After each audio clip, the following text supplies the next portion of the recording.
하나님의 말씀은 마태복음 9장 27절에서 29절 말씀을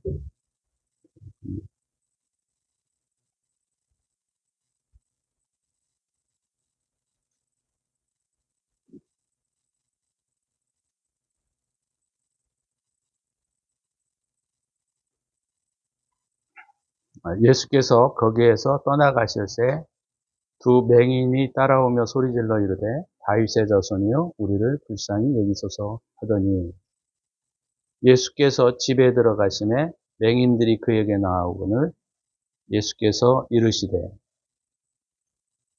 내가 능히 이 일을 할 줄을 믿느냐 대답하되 주여 그러하오이다 하니 이에 예수께서 그들의 눈을 만지시며 이르시되 너희 믿음대로 되라 하시니 아멘. 오늘 말씀을 통해서 우리가 간절함이라고 하는 제목으로 함께 말씀을 나누고자 합니다.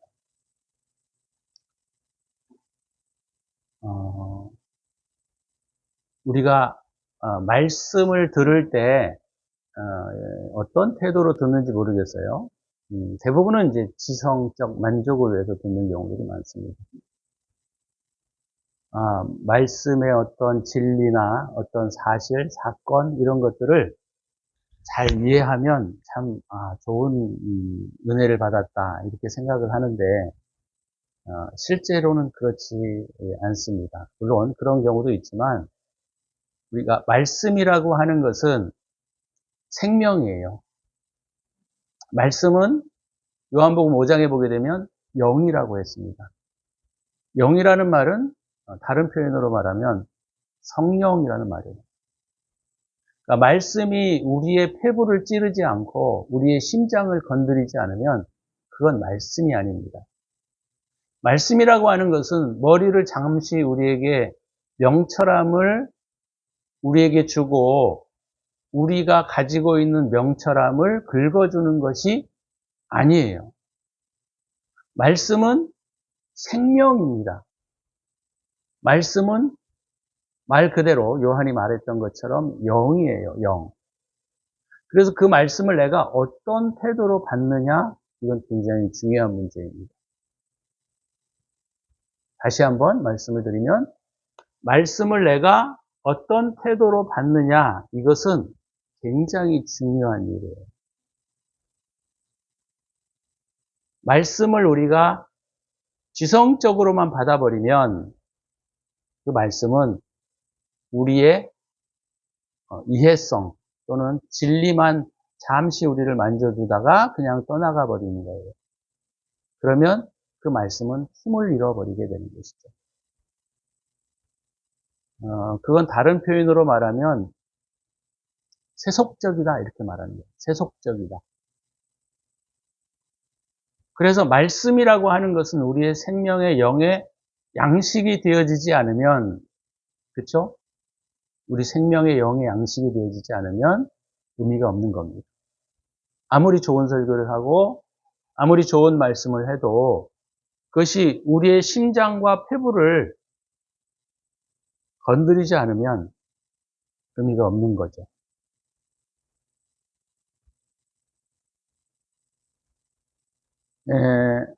우리가 마태복음 8장에서부터 9장까지가 계속 주님이 기적과 이적을 베푸시는 장면들이 나오죠. 근데 여러분들이 한번 이런 생각들을 가져보셨을 것 같아요. 뭔 이런 치유의 일들을 이렇게 다양하게 기록해 놓으셨을까? 이런 생각들을 가질 수 있습니다. 대표적인 사건 몇 가지만 딱 기록해서 주님은 전능하시고 하나님의 아들 되심을 드러내는 하나의 증거다. 그 정도만 해도 우리에게 충분하지 않겠어요? 근데 말씀을 보게 되면 8장에서 9장에 이르기까지 물론 마가복음, 요한복음 이쪽에도 많은 이적과 기적들이 기록되어 있는데 그것은 이 기적과 이적을 통하여 당신이 하나님의 아들 되심을 우리에게 가르쳐 주고자 함이 아닙니다.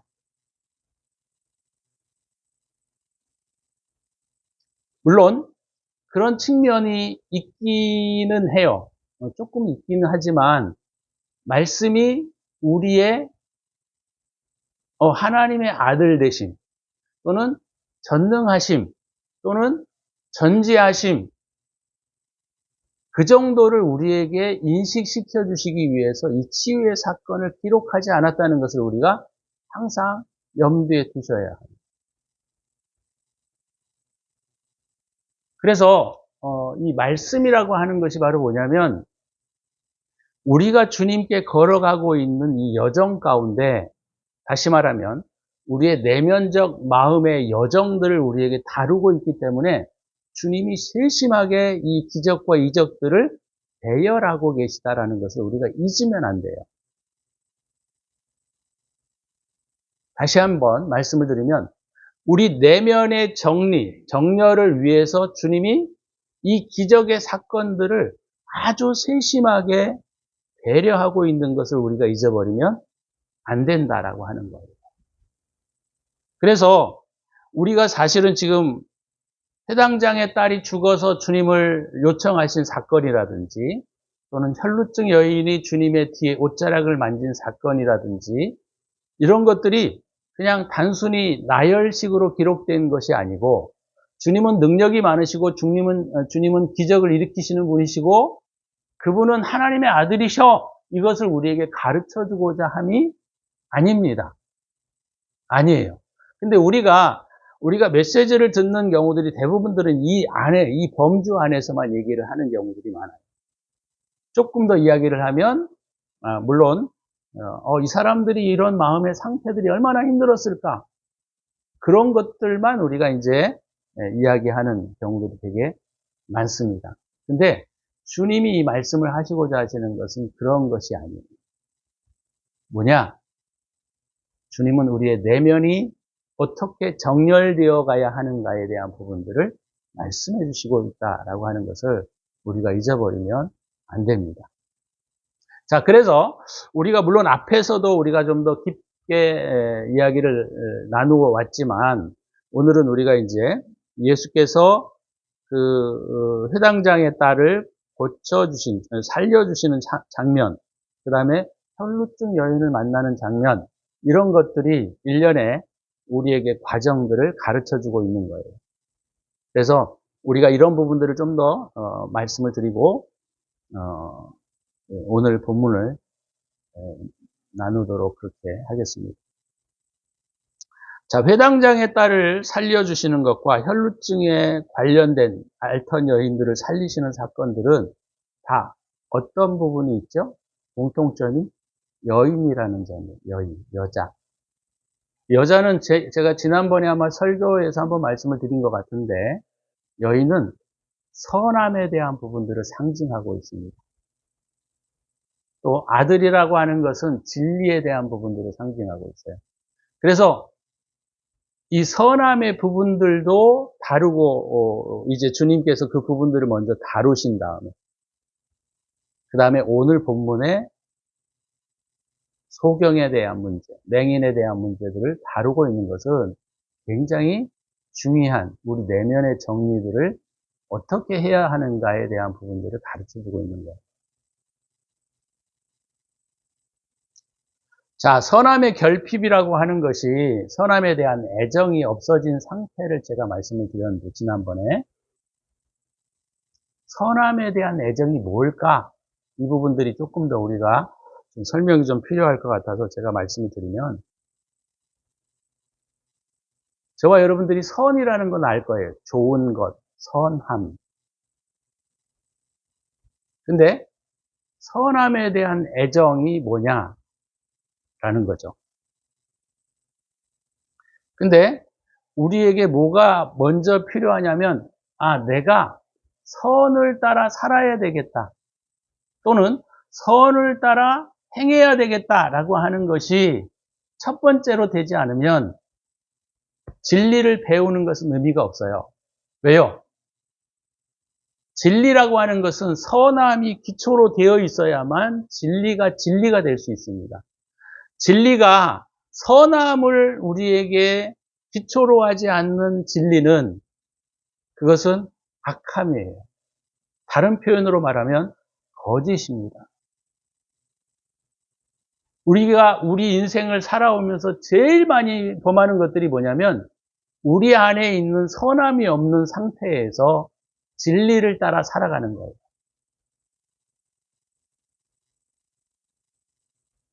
이것이 선함의 결핍이다 이렇게 말할 수 있어요. 자, 그러면 선에 대한 애정이 죽은 상태라고 하는 말, 다시 말하면 혈류증 여인이나 그 회당장의 딸의 죽음이라고 하는 것들이 우리에게 상징하고 가르쳐주고자 하는 것들은 바로 뭐냐면 두 가지 경우입니다. 첫 번째는 뭐냐면 이기주의로 똘똘 뭉쳐있는 경우는 아무리 이 사람이 선을 행하고 진리를 행한다 할지라도 그 선과 진리는 죽어있는 상태가 되는 거예요. 선에 대한 결핍이 이루어져 있는 상태입니다. 근데 우리는 대부분의 우리의 신앙과 우리의 삶에서는 대부분 이 부분들이 점검되지 않아요. 그러니까 우리가 그냥 막연하게 나 좀 착하게 살았지? 난 선하게 살았어? 나는 선을 사랑해? 라고 말하고는 있는데 실상은 이기주의로 똘똘 뭉쳐져 있는 경우들이 바로 첫 번째 경우에 선함에 대한 애정이 죽은 상태를 말하는 겁니다.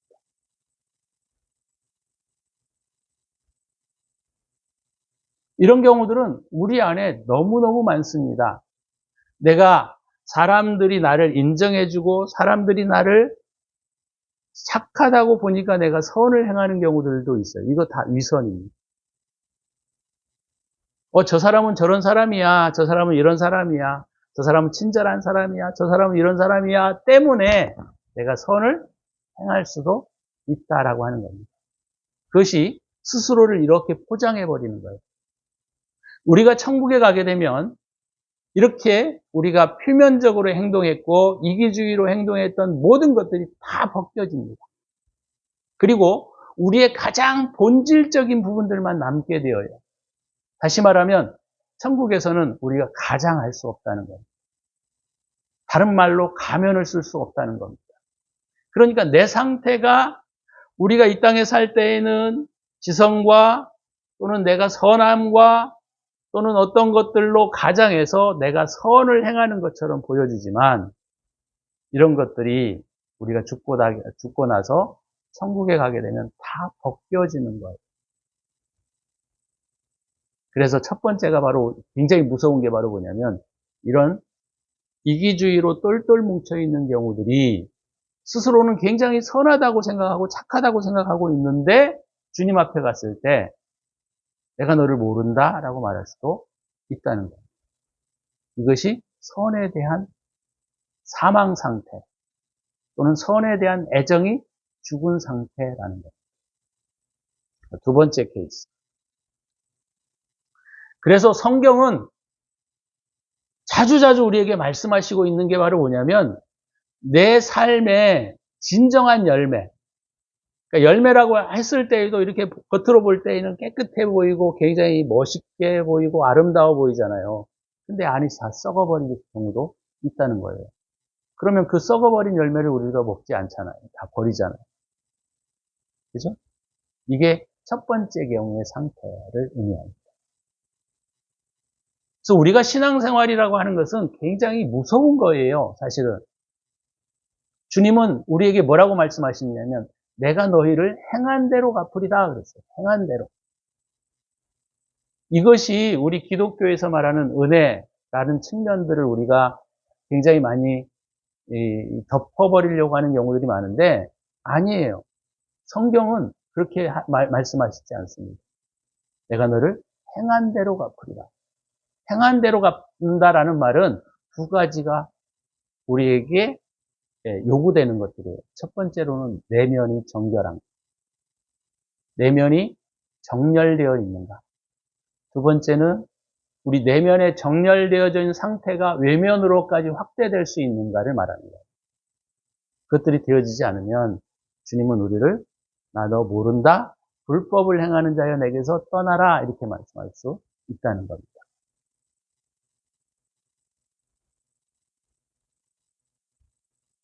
두 번째는 뭐냐면은요, 선이 죽은 상태를 무엇이 우리에게 어떤 상태를 말하고 있냐면, 선에 대한 지식은 있는데, 선을 따라 행하려고 하는 의지가 없어진 상태를 말합니다.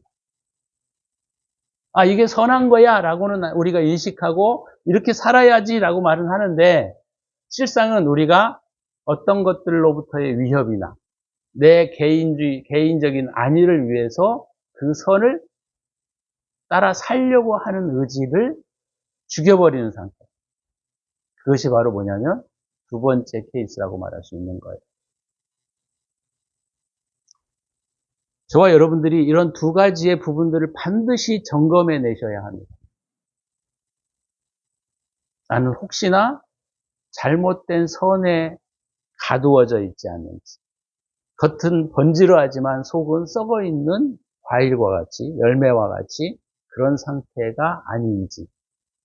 두 번째는 뭐냐면 내가 이것이 좋은 일이야, 이것이 착한 일이야 라고 말을 하는데도 불구하고 내가 그것을 따라 행하려고 하지 않는 부분들.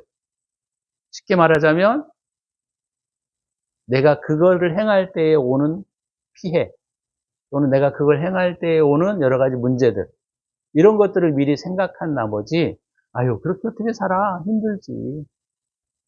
다들 악을 행하고 저렇게 잘 살아가는데 라고 생각하면서 선을 행하려고 하는 의지를 죽여버리는 상태를 말합니다. 우리에게는 이 두 가지가 다 있는 거예요.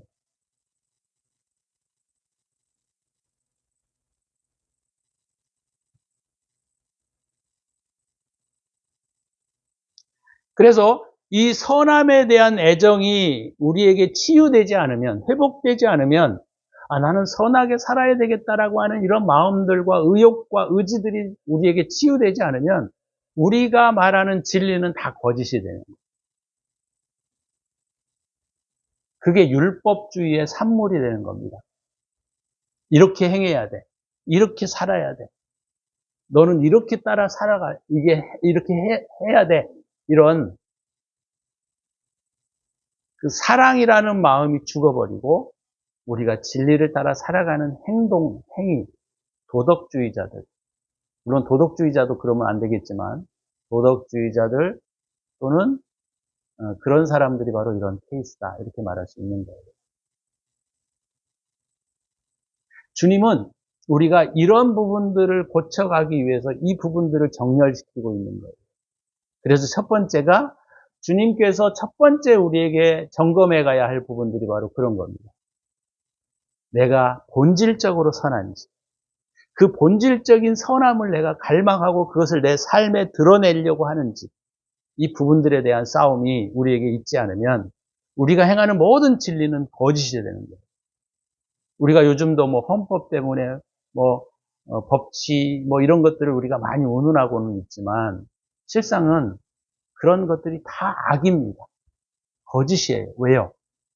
선함에 대한 사모함이, 애정이 없는 상태에서 진리를 행하기 때문에. 특히나 기독교인들은 이게 되게 심해요.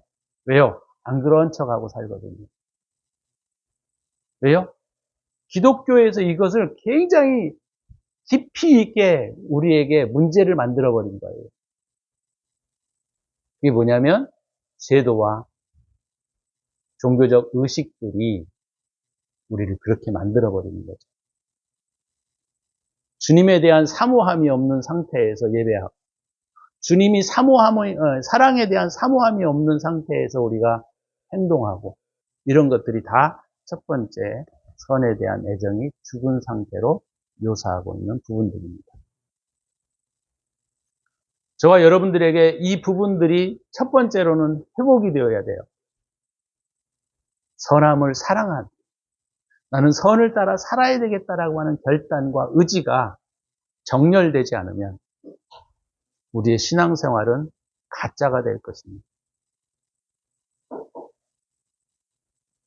자, 그것이 주님께서 이 회당장의 딸과 혈루증을 앓는 여인. 자, 이게 제가 지난번에도 설교 가운데 말씀을 드렸는데 혈루증을 앓던 여인은 뭐예요? 우리 내면에 있는 좀 더 깊은 부분에 대한 선을 의미하고 있고 해당 장에 따른 그것보다 조금 더 외면적, 내면보다 조금 더 외면적인 선을 우리에게 말해주고 있는 겁니다. 그래서 오늘 저와 여러분들이 오늘 말씀을 들으시면서 첫 번째 점검해 가야 할 부분들이 두 가지예요. 나에게는 정말로 선함이 내게 있는가? 두 번째는 이 선함을 따라 내가 행동하려고 하는 의지가 내게 있는가? 이 부분들이 점검되어지지 않으면 소경을 고치는 일은 의미가 없어지는 겁니다.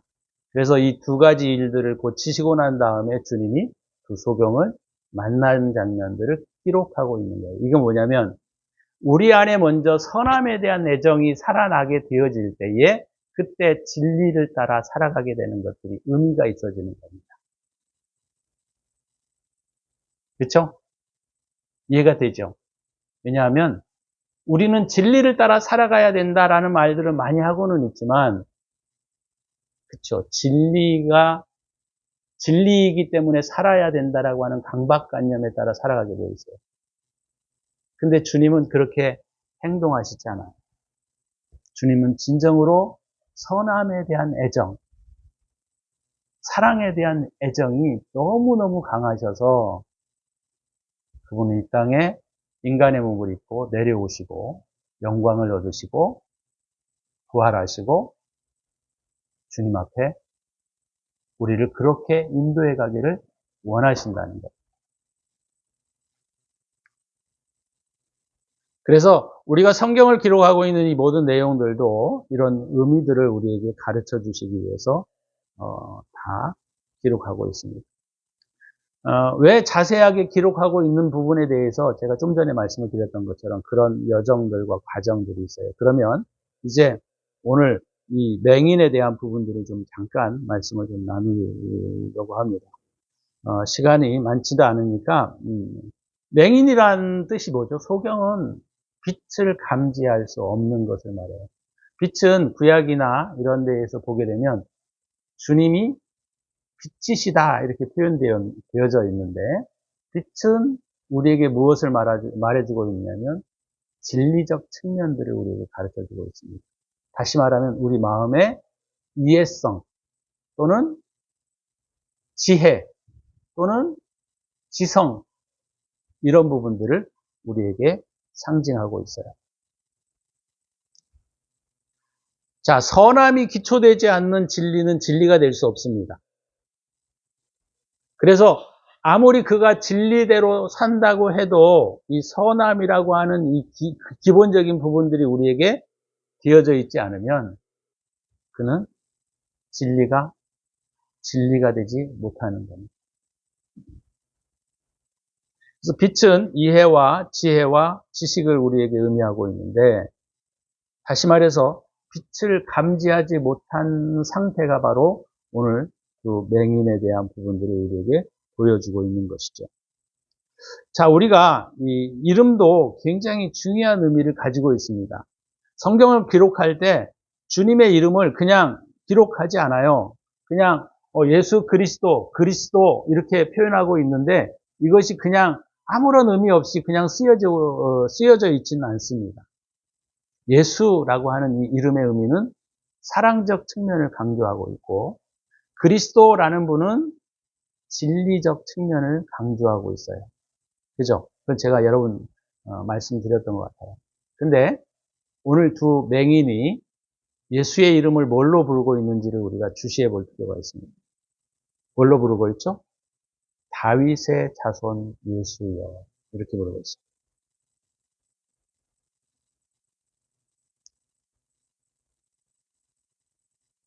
다윗이라는 의미는 뭐 다윗의 자손으로 우리에게 오신 주님의 의미도 있지만 그것보다 훨씬 더 깊은 의미가 있는 것이 바로 뭐냐면 다윗은 뭐 하는 사람이었죠?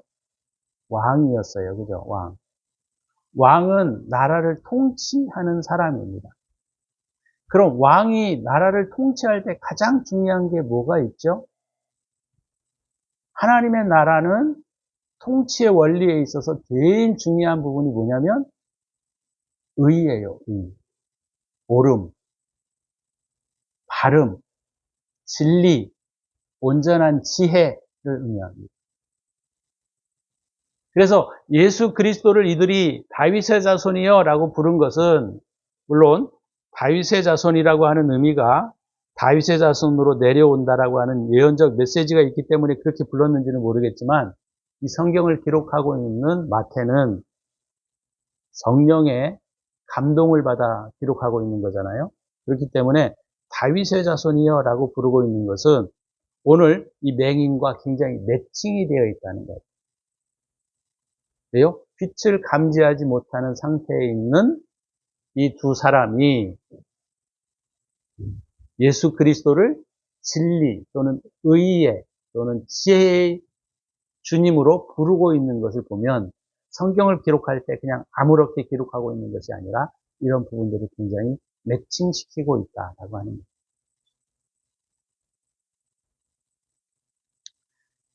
그래서 우리가 오늘 본문을 통해서 우리가 이 맹인을 주님이 고쳐주시는 장면들을 우리가 보게 되는데 제가 한 2주를 통해서 이 부분들을 좀 더 깊게 좀 다루려고 합니다. 왜냐하면 이 부분들이 되게 중요한 부분들이 있어요. 첫 번째는 뭐냐면 두 맹인이 따라오며 소리를 질렀어요. 그죠? 그러니까 예수님이 길을 가는데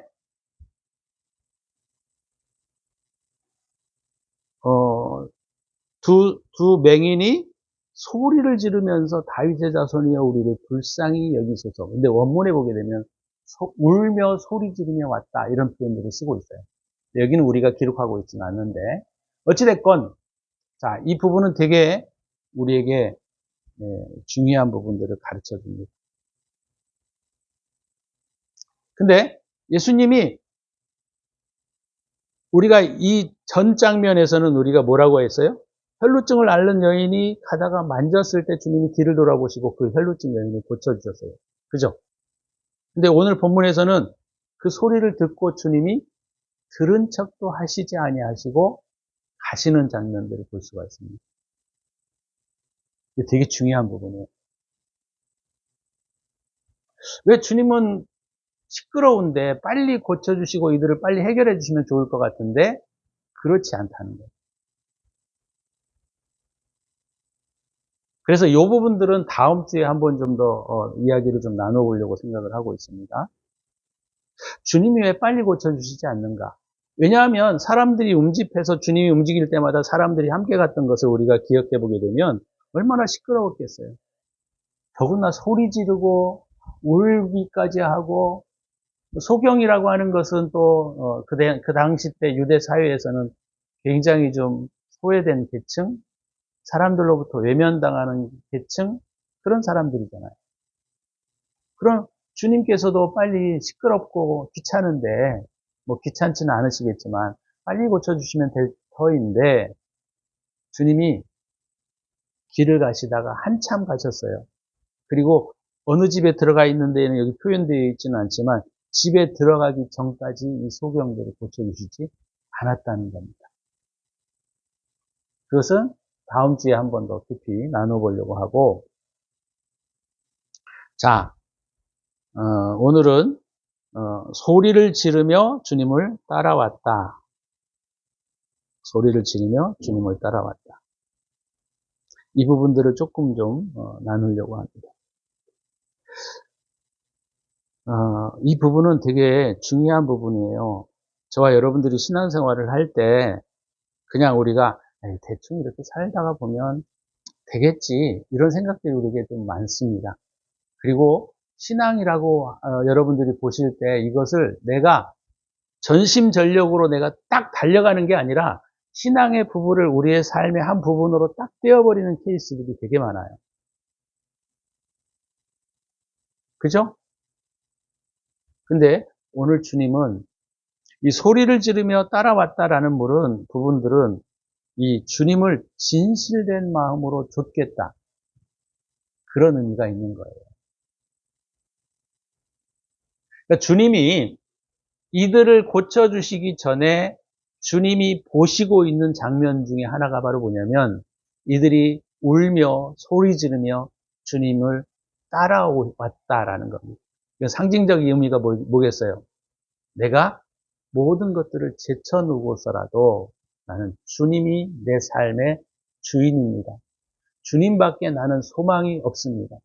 주님밖에 나는 생명이 없습니다라고 하는 마음과 태도로 따라왔다라고 하는 거예요.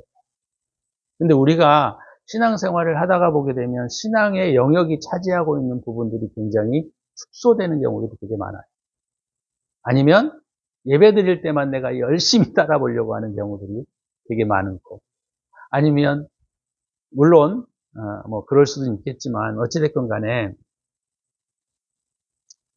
저와 여러분들의 신앙의 삶에 있어서 이 부분들은 반드시 회복되셔야 합니다.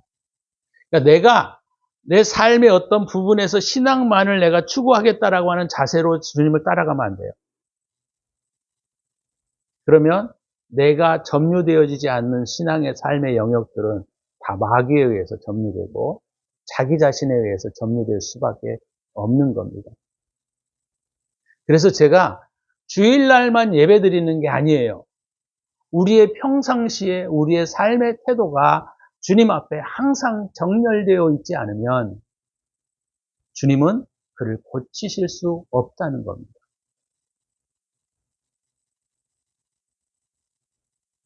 이 부분들이 점검되셔야 돼요. 에이, 주님 나한테 조금만 도움을 주시면 좋겠어요. 나 이 질병 고치면요. 나 열심히 일해가지고요. 나 열심히 살 거예요. 그게 아니라는 거예요. 내 삶의 모든 영역이 주님의 통치 아래 있어야 되고 주님의 다스림 안에 내가 들어가야 한다는 거예요. 그건 내가 예배를 잘 드리느냐, 교회를 잘 나가느냐를 의미하는 것이 아님을 여러분들은 아실 거예요. 그러면 뭐를 정렬시켜야 돼요? 앞에 선함에 대한 부분들이 정렬되어 있는가? 그죠? 그렇게 되어질 때 이 선함 가운데 진리의 영역이 열어지게 될 때 온전한 사랑과 진리가 우리 안에 안착될 수 있는 겁니다. 그래서 저는 어떤 면에서 새벽 예배 드리지 않고 금요 기도회 하지 않아요. 그렇지만 저는 매일매일 정렬합니다.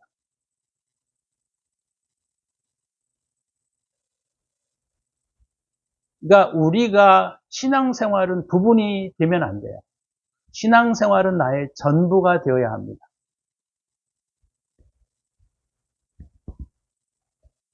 그래서 이 주님을 따라가는 장면들을 주님은 아셔요. 빨리 고쳐주고 싶으셨을 거예요.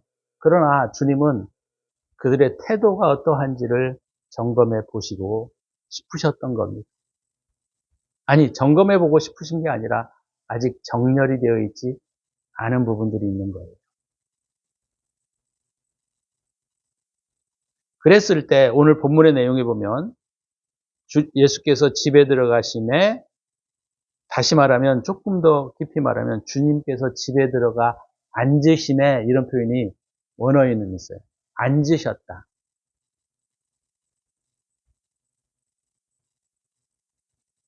그럴 때 맹인들이 그에게 나왔습니다.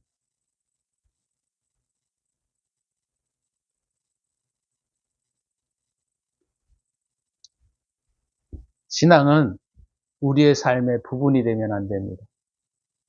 신앙은 우리의 삶의 전부가 되셔야 돼요. 그래서 그것이 제가 말하는 종교 생활을 말하는 게 아닙니다. 우리의 삶의 모든 영역이 주님의 통치권 아래 들어와야 있어야 돼요.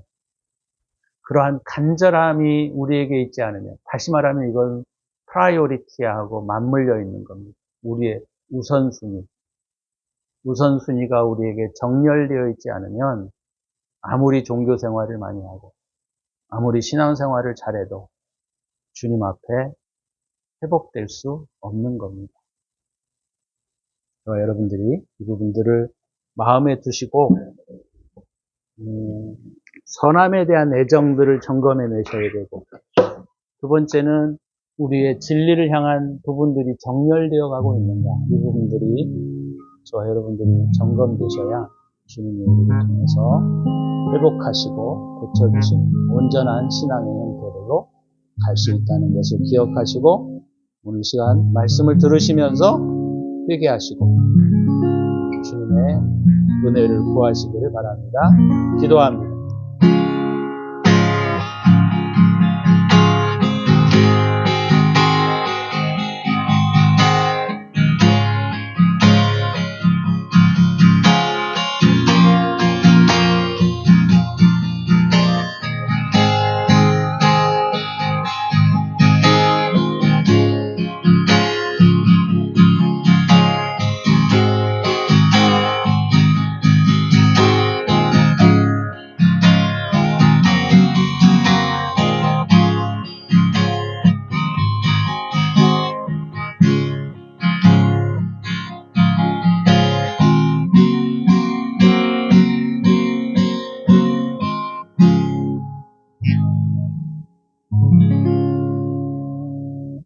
주님, 우리가 사랑과 진리 안에 정렬되기를 원합니다. 껍데기를 벗어버리기를 원합니다. 잘못된 우리의 지나왔던 태도들을 버리기를 원합니다. 주님께서 우리를 다스려 주시고 우리가 정렬되기를 소망하며 간절히 바랄 때에 주님께서 오늘 소경의 눈을 뜨게 하셨던 것처럼 우리의 눈을 열어주시고 우리에게 지혜를 열어주시고 우리에게 믿음을 열어주시옵소서.